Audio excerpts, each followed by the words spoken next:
दोस्तों सब्सक्राइब कर लें हमारे चैनल किंग एंड वाटर को और नोटिफिकेशन बेल को भी ऑन कर लीजिए हर नया वीडियो देखने Morning, ladies and gentlemen. It's a pleasure to be here with you and share with you information that will make every one of you a messenger of health and well-being to the people that you visit, the people that you come across, the people whose lives you will touch because you will teach them that they are not sick, they are thirsty. The greatest tragedy in medical history is the false assumption that dry mouth is a sign of dehydration of the body, the only sign of dehydration. This misconception entered into scientific research at the beginning of the century or towards the end of last century, and it's held on because it's advantageous to the pharmaceutical industry. The body, in order to be able to chew and swallow food, which is a primary function for our physiology,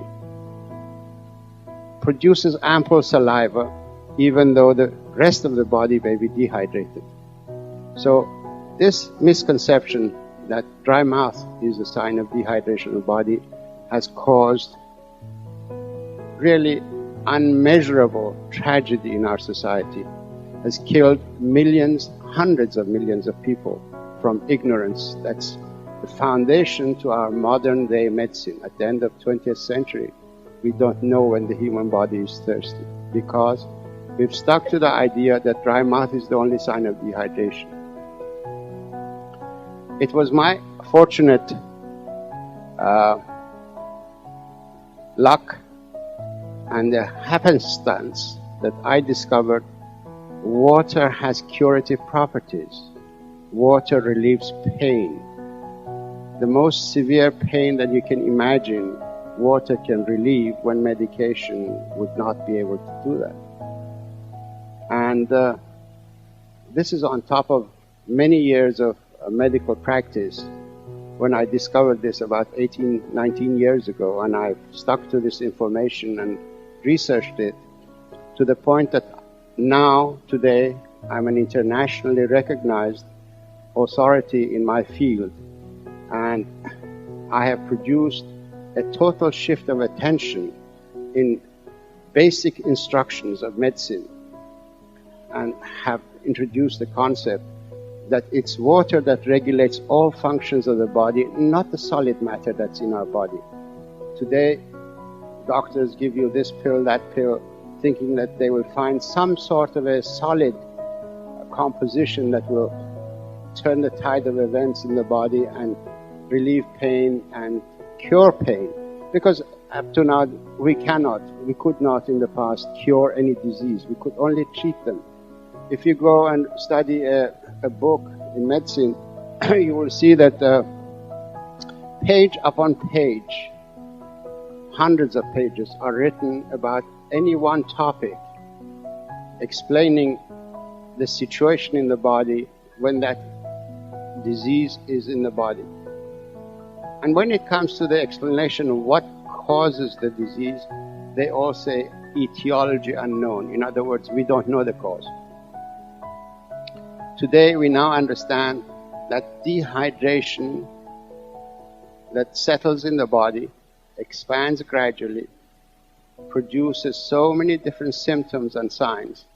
And because lack of water will also produce physiological upheaval in the body, the conditions that are produced by dehydration have been labeled as disease conditions. So many health problems of our society are produced just by dehydration. We can cure many, many diseases, many different pains, by adjusting the water intake of the body.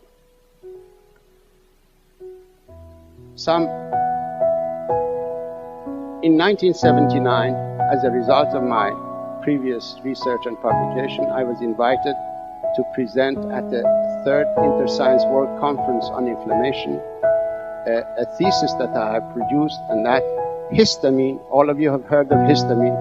Have you heard of histamine? Raise your hands. You've used antihistamines? Raise your hands. Okay, histamine is the main neurotransmitter in the body that is in charge of water regulation and drought management. Water is the only thing that turns off histamine production. So any disease condition that depends on histamine or antihistamine, water can cure. Almost 90% of the medications in the pharmaceutical industry's arsenal of products are either directly or indirectly very strong antihistamines. So when you find painkillers, they're antihistamines. When you find anti-allergy conditions, they're antihistamines. And this is the presentation I made at the World Conference, saying that histamine, the main function of histamine in the body is water regulation. And we should not treat conditions of histamine excess activity with medications or pharmaceutical products. We should only treat them with water. Because when you suppress the signals of dehydration in a body, you don't alter the dehydration, the damage of dehydration will continue. And that's why so many different disease conditions occur throughout the lives of people who are not drinking water, but drinking alternative fluids which don't substitute water in the body.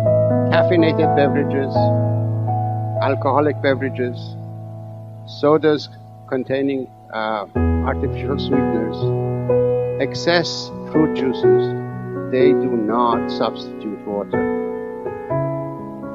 We need water for the body, and that is what the design of the human body is all about. From water, dependent on water, survives on water, and you cannot replace water with anything. You may hush its cries for water, but you will not alter the course of the disease that is produced by dehydration.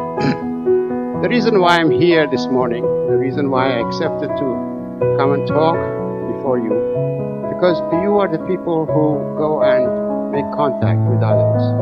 You come across people. You can become educators. You can teach people that they're not sick, they're thirsty.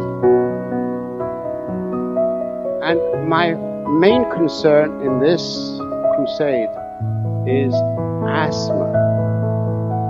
Asthma in children. Newsweek has got an article. I recommend you to get this Newsweek and read it. It is May 26, 1997. Life magazine has got an article in the same week about asthma. And the title goes, 50 million Americans with allergies or asthma, now you can take control of your life. Yes, they're right. They can take control of their life, but with water, not with the medication that the articles have been produced because the pharmaceutical industry has advertised 16 or 18 pages of full-page advertising in the magazine. When a child develops asthma, it means dehydration. The human body is composed of water. 85% of the brain is water. Every cell of the brain is 85% water. The rest of the soft tissue cells are 75% water. When you don't drink enough water, the body does not manufacture water from any other source. When you metabolize food, some water is produced, but not to the extent that the body needs. So a child that's developing and it's expanding, every cell of its body requires 75% water before it develops into a new cell and the child could grow. We'll get stunted growth. We'll get mental problems. We'll get emotional problems. We'll get DNA damage and so many different disease conditions produced by dehydration can ensue. So please take this message to people that you meet and explain to them. You can always explain to people very simply. The lung tissue is full of berries. The berries of the lung contain air. Excuse me. Imagine this grape, bunch of grapes, to be a section of the lung tissue. Each berry is full of air.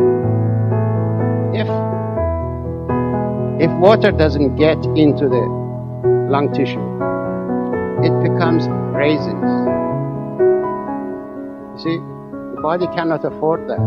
So it shuts down the lung tissue, the passageways, so that air that comes out doesn't bring water out with it, because every time you breathe,